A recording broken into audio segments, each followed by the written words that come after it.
இந்த காணொளியில விக்ரமாதித்தன் கதைகள்ல போஜராஜனுக்கு கிடைத்த சிம்மாசனம்ங்கிற பகுதியை பார்க்க போறோம். போஜராஜனுக்கு கிடைத்த சிம்மாசனம். நமது பாரத திருநாட்டில் மாமன்னர் விக்ரமாதித்தனை பற்றியும் அவரது வீரதீர செயல்கள் பற்றியும் அறியாதவர்கள் இருக்க முடியாது. விக்ரமாதித்தன் கதைகள் உண்மையோ அல்லது பொய்யோ என்று யோசிப்பதை விட்டு கதையை அனுபவித்து மகிழுங்கள். இதோ. உஜ்ஜயினி மாகாளிப்பட்டினத்தை தலைநகரமாக கொண்டு போஜராஜன் என்ற மன்னன் சீரும் சிறப்புமாக ஆண்டு வந்தான். அவன் ஒரு சமயம் தனது படைகளுடன் போரில் வென்று நாடு திரும்பிக் கொண்டிருக்க அனைவருக்கும் கடுமையான பசி ஏற்பட்டது. உடன் வைத்திருந்த அனைத்து உணவுப் பொருட்களும் தீர்ந்து போக உணவு ஏதும் கிடைக்காமல் அனைவரும் சோர்வாக இருந்தனர். இதை பார்த்த போஜராஜன் கவலைப்பட்டான். அந்த சமயம் அங்கிருந்த மிகப்பெரிய சோளக்காட்டை மன்னன் பார்த்தான்.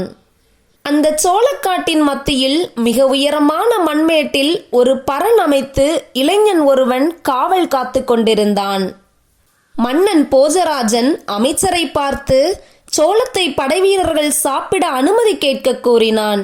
அதற்கு ஈடான சன்மானத்தை அரசவையில் பெற்றுக்கொள்ளலாம் என்றும் கூற சொன்னான். அமைச்சரும் அந்த இளைஞனை பார்த்து சோளத்தை படைவீரர்கள் சாப்பிட அனுமதி கேட்டார். அந்த இளைஞன் பரண் மீது நின்றவாறே மன்னனை புகழ்ந்து சன்மானம் ஏதும் தர வேண்டாம் என கூறி சோளத்தை சாப்பிடச் சொன்னான். மன்னன் போஜராஜனோ அவனது கொடையை கண்டு வியந்து போனார். பின்னர் மன்னனும் தனது படைவீரர்களை சோளத்தை சாப்பிட கூறினார். மன்னர் சொன்ன படைவீரர்களும் சோளத்தை சாப்பிடத் தொடங்கினர். அவர்களின் பசிக்கு சோளக்காடானது 1/4 பங்கு தீர்ந்து போனது. அந்த இளைஞனோ பரண் மீதிலிருந்து இறங்கி மன்னனை பார்த்து சோளத்தை சாப்பிட அனுமதி கொடுத்தேன், அதற்காக முற்றிலும் அழித்து விடுவீர்களா? இதுதான் ஏழை மக்களுக்கு நீங்கள் செய்யும் நன்மையா என பலவாறு வசைபாடினான். மன்னனோ அந்த இளைஞனின் பேச்சை கேட்டு அதிர்ந்து போனார். பின்னர் அவனுக்கு தேவையான பொற்காசுகளை அரண்மனை காவலாளிகள் மூலமாக அனுப்பி வைக்கின்றேன் என்று கூறி புறப்பட தயாரானார். அப்பொழுது அந்த இளைஞன் மீண்டும் பரண் மீது சென்று, என்ன மன்னா, அனைவருக்கும் பசியானது அடங்கிவிட்டதா?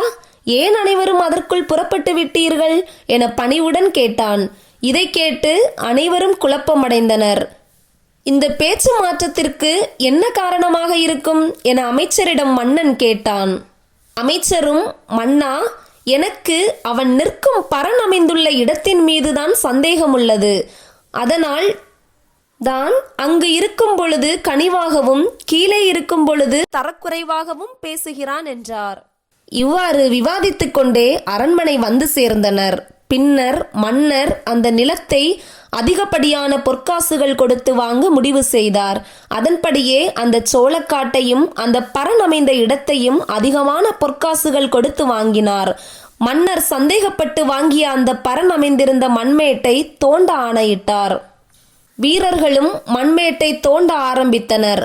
ஊர் மக்கள் அனைவரும் அந்த நிலத்தில் என்ன இருக்கின்றது என பார்க்க ஆவலுடன் அங்கு கூடியிருந்தனர். அப்பொழுது டங் டங் என ஏதோ ஒரு சப்தம் கேட்டது. அப்பொழுது மண்ணுக்கு அடியில் 32 படிகளை கொண்ட தங்கத்தாலான இரத்தினங்கள் பதிக்கப்பட்ட ஒவ்வொரு படிகளிலும் ஒரு பதுமை என 32 பதுமைகளை கொண்ட மிகப்பெரிய சிம்மாசனம் வெளிப்பட்டது. கண்களை பறிக்கும் ஒப்பற்ற அழகை கொண்ட அந்த சிம்மாசனத்தை பார்த்த மன்னர், நான் அமர்ந்து ஆட்சி செய்ய அழகான சிம்மாசனம் கிடைத்திருக்கிறது என கூறி அரியாசனமாக மாற்ற முடிவு செய்தான். அதன்படி அந்த சிம்மாசனம் அரசவையில் வைக்கப்பட்டு அதில் அமர்ந்து ஆட்சி செய்ய நல்ல நாளும் குறிக்கப்பட்டது. இதன் காரணமாக நாடே திருவிழா கோலம் பூண்டது.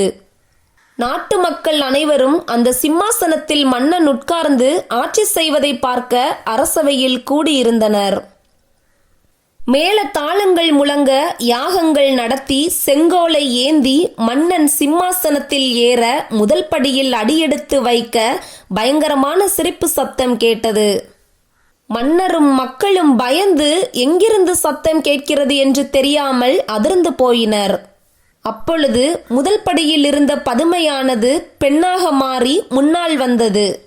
இதை பார்த்து மன்னனும் மக்களும் வியப்பில் ஆழ்ந்தனர். மன்னன் அந்த பதுமையை பார்த்து ஏன் இவ்வாறு சிரிக்கின்றாய் என்று கேட்டார். அதற்கு அந்த முதல் பதுமை தன்னுடைய பெயரை கூறி மன்னனை பார்த்து, இது யார் அமர்ந்து ஆட்சி செய்த சிம்மாசனம் என்று உங்களுக்கு தெரியுமா? இதில் ஏற உங்களுக்கு எங்கிருந்து தைரியம் வந்தது? இந்த சிம்மாசனத்தின் உரிமையாளரின் அருமை பெருமை பற்றி உங்களுக்கு தெரியுமா என பல கேள்விகள் கேட்டது.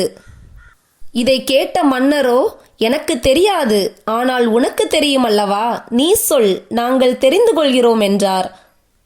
அந்த பதுமையும் சொல்கிறேன், நன்றாக கேளுங்கள் என்று கூறி கதையை கூறத் தொடங்கியது.